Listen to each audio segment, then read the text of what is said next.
Many people, in one way or another, admit the theoretical possibility of disaster striking. But not everyone admits such a possibility in their own world. There are people who do not watch television series, are not interested in the news, and are not moved by events taking place somewhere else and to someone else. They live in their own world and follow other trends. They do not care if a plane crashes somewhere. They hear news of such events while indifferently chewing their dinner. They have enough of their own concerns. The induced transition is more susceptible to those who are interested, concerned, or worried about disasters happening somewhere to other people. If a person's life is not very full of worries and concerns, they try to fill this deficit by focusing their attention on events in other people's layers. Such a person regularly reads tabloid newspapers, watches television series, or waits for new reports about disasters and natural disasters. Chronicles and Boulevard serials present the activity of small, harmless pendulums. Adherence to them only compensates for the lack of information, emotions, and experiences. But the manifestation of interest in the destructive pendulums of catastrophes and natural disasters carries a real threat. These pendulums are strong and very aggressive. The frequency of the mental radiation of a person who has paid attention to such events is captured in the same way as in the case of series. A person interested in negative information will always receive it in abundance. First, they assume the harmless role of an outside observer. They seem to be sitting in the stands watching a football match. The game draws them in more and more, and they become an active fan. Then they go down onto the field and start running, without yet getting the ball. Gradually and imperceptibly, they become more and more involved in the game and finally get the ball. The observer has become a player, that is, a victim of the disaster. How else could it be? After all, disasters have become part of a person's life. He himself let them into his life, unknowingly accepted the fate of the victim, and brought about the unfortunate outcome. Of course, the person did not want to take on the role of victim, but that does not matter. Roles are assigned by the pendulum if the person has accepted its game. Therefore, if for many other people this disaster is just a fatal coincidence, then for our victim it is a natural, logical ending.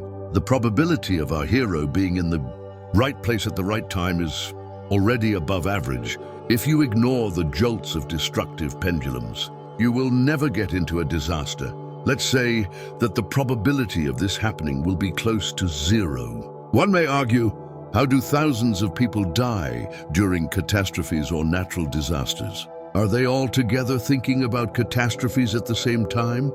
The fact is that you are not alone in this world. You are surrounded by a mass of people who are actively working on destructive pendulums and emitting energy in the spectrum of these pendulums. You cannot perfectly isolate yourself from this radiation. The radiation field traps you, and you, without realizing it, begin to radiate at the same frequencies. The roots of this behavior go back centuries, when the gregarious instinct helped to avoid danger. That is why the energy field of the induced transition is like a funnel. It grows like an avalanche.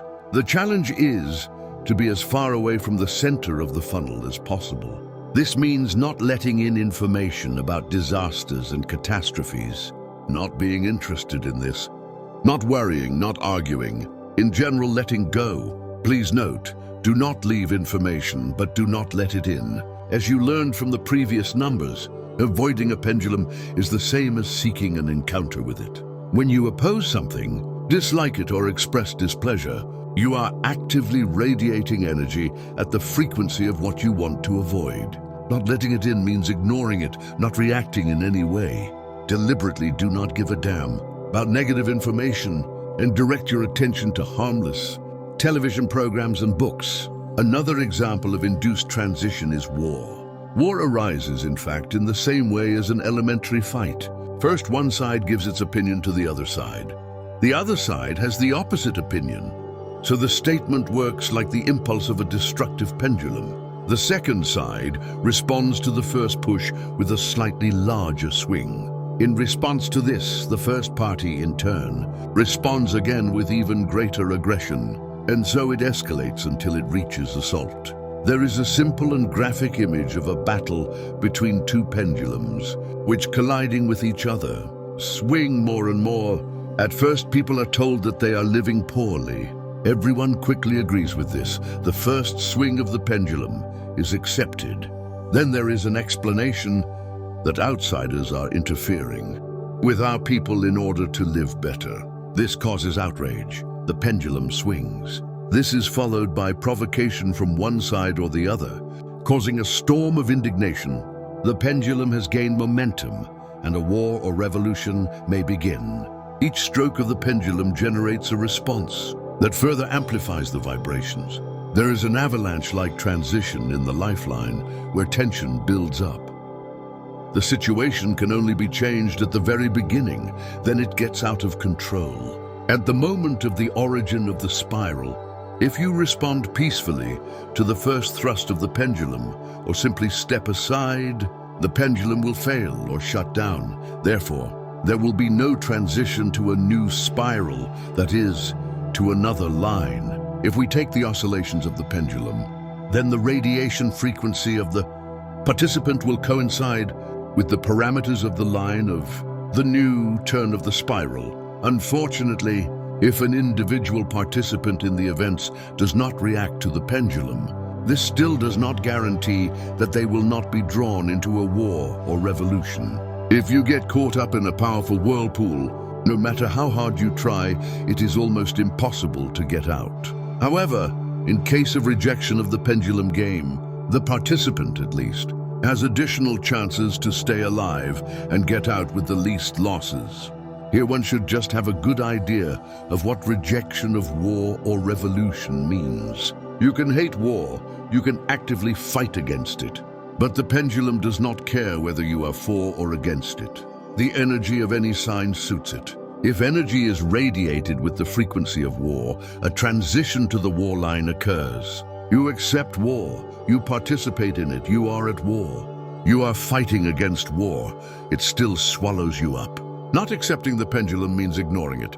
Of course, ignoring is not always possible. That is the danger of an induced transition. At the very least, one should not accept the position of supporters or opponents of war. At all times, there were neutral states that easily escaped at a time when entire nations were destroying each other. Be on the lookout for demonstrations and rallies, where people are protesting violently against hostilities. For a pendulum trying to trigger a battle with its adversary, such adherents are as loyal and coveted as supporters of the battle. Active protest is the most natural aid in war, even though naive supporters are convinced otherwise. Peaceful proposals and the revelation of the pendulum's true face and motives. These are the actions that extinguish war. Remember the allegory of the wild beehive? The pendulum announces to its followers that bees are dangerous, so they must be destroyed. But what does a pendulum really need? Perhaps their honey?